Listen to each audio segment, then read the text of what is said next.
Amigas y amigos, vamos a seguir un domingo más con esta reflexión.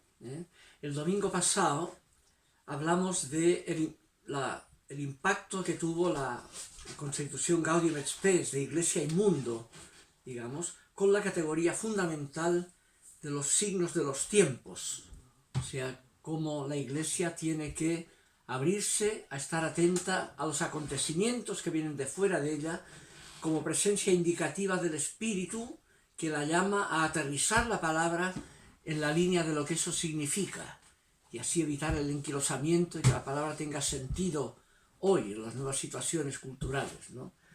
Ese fue el tema. El año 65 terminó el concilio con esa última constitución, y fue un año en que ya en Roma algunos obispos de América Latina se juntaban para plantearse la inserción en su regreso que tenían que hacer en sus comunidades, ¿no? Una inserción en comunidades más bien pobres, ¿no? Y ahí generó el grupo de los llamados que se juntaban, el grupo de las catacumbas, ¿no? Donde había un señor Larraín de Chile, Enrique Alvear y otro, Elder Cámara de Brasil, ¿no? Eso fue apoyado por el Papa Pablo VI, quien incitó a los obispos de América Latina que hicieran una reunión para aterrizar el concilio en América Latina, en esta nueva situación cultural, ¿no? Y fue así que, a la llegada de vuelta del concilio, cuando en Europa estaba ocurriendo todo la inquietud tremenda social que reventó sobre todo en Francia en mayo de 1968, el llamado Mayo francés, la revolución estudiantil sobre todo, mientras en América Latina había ocurrido el tema de Cuba, después en Colombia los inicios de las guerrillas, donde se había sumado un cura famoso, Camilo Torres, ¿no?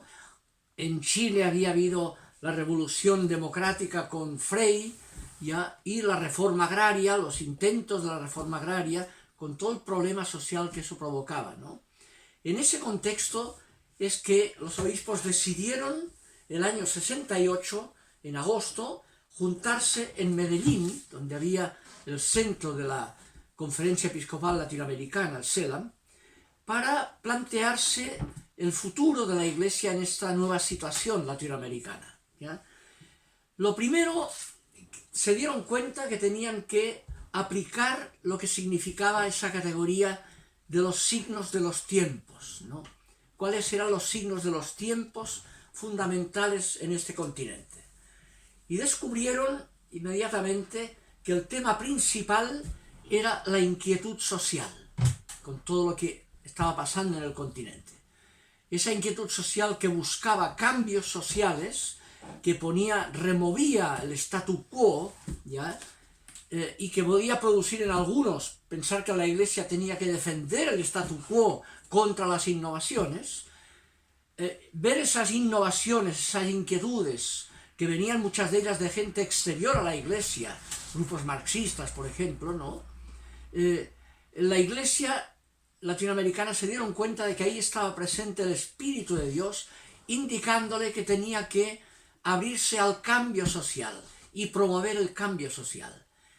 Y así, en Medellín, tomaron como primer elemento la inquietud social como signo de los tiempos principal. Y el capítulo primero que resumió el documento de Medellín es el de justicia.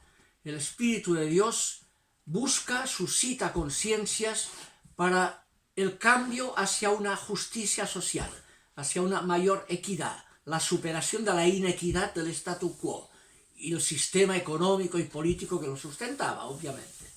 Eso marcó la criticidad de Medellín, ¿ya? Que marcó incluso oposición de ciertos grupos conservadores dentro de la Iglesia y de fuera de la Iglesia contra una Iglesia que se veía que ahora estaba en función del cambio y no de la mantención del orden social tal como estaba, ¿no? Así surgió esta categoría de liberación, un magisterio de liberación. El continente y el Espíritu suscitaba que tenía que liberarse de la dependencia y liberarse de esa especie de encierro en un sistema que mantenía las diferencias sociales y la inequidad. Liberarse de eso y abrirse a un cambio social radical. Ese fue el tema importante de Medellín, ¿no? Así surgieron a partir de ahí las llamadas teologías de la liberación. O sea, con Gustavo Gutiérrez, un asesor de los obispos peruanos en Colombia, que pasó a ser el fundador de la teología de la liberación, llamada así, ¿no? Que era la reflexión teológica sobre lo que implicaba que la inquietud social era el principal signo de los tiempos en América Latina.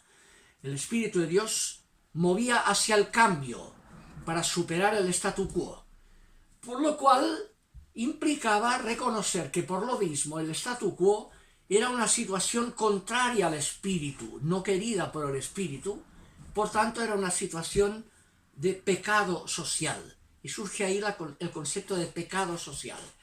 Mantenerse en sacralizar la situación tal como está es mantener el pecado social. Y a pecado social corresponde conversión social. O sea, involucrarse hacia el cambio social.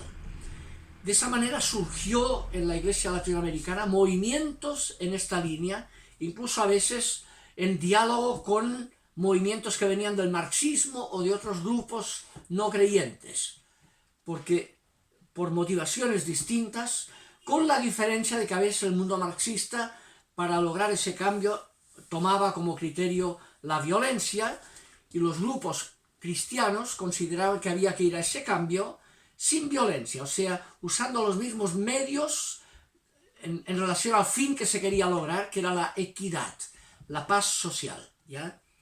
Ese fue el tema gordo. Junto con eso, aterrizó en América Latina también la otra gran categoría del concilio, expresada por la Constitución Lumen Gentium, que era que la Iglesia es pueblo de Dios. Y ahí, en América Latina, eso hizo que surgieran las llamadas comunidades de base, comunidades cristianas de base, fundamentalmente laicas. La mayor parte de la Iglesia son laicos y laicas, ¿no? Y por tanto comunidades formadas por laicas y laicos, a veces apoyados por pastores, porque los pastores tenían claro que estaban al servicio del pueblo de Dios, no por encima, y viene un concepto de iglesia más horizontal, de igualdad de mujeres y hombres, ¿no? Las comunidades de base. Esas dos categorías, la de Gaudium et Spes, los signos de los tiempos, que marca la inquietud social como principal signo de los tiempos, y el pueblo de Dios, se le añade también las otras dos constituciones que había marcado el concilio. Una era la de liturgia y la otra era la de la Biblia. La de liturgia era la primera constitución del concilio, que marcó una superación de las formas litúrgicas pasadas, dejando el latín antiguo, usando la liturgia en el idioma de la gente, de la comunidad, dejando el órgano y el canto gregoriano y usando las formas, digamos, de participación propias del pueblo, aunque fueran los guitarreos, ¿no? Y las canciones populares, ¿no? Y vino ese concepto de participación. Las comunidades, porque la Iglesia es pueblo de Dios, el pueblo de Dios tiene que participar, no son oyentes en la liturgia, son participantes, son concelebrantes, ¿no? Y ahí surgieron formas celebratorias populares de participación litúrgica, y también el concepto de la palabra de Dios. La Constitución Dei Verbum había puesto el acento en la palabra de Dios, en la Biblia, ¿no? Y empezaron también las comunidades a tomar como criterio de su espiritualidad la espiritualidad bíblica, buscando formación bíblica, manejando los evangelios y los textos del Nuevo Testamento y también del Antiguo, un factor que había sido monopolio de los grupos protestantes previamente. Y a partir del concilio se convierte también en un factor propio de las comunidades de base católicas, digamos. Esa fue la gran reforma que se produjo en esos años en el continente América Latina a partir de Medellín, ¿no? Eso fue muy fuerte y marcó una diferencia enorme. Comunidades que, junto con celebrar en comunidad la palabra, leer la palabra, idearon o aplicaron una especie de metodología creyente que fue la metodología del ver, juzgar y actuar, en que el ver era el tema de los signos de los tiempos. No era ver la palabra o ver la iglesia, sino ver los acontecimientos, ver qué está ocurriendo para discernir ahí cómo el Espíritu de Dios está presente, indicándole algo a la iglesia y a las comunidades, el ver. Ahora, eso que se ve está mezclado con ambigüedades y por tanto tiene que ser discernido.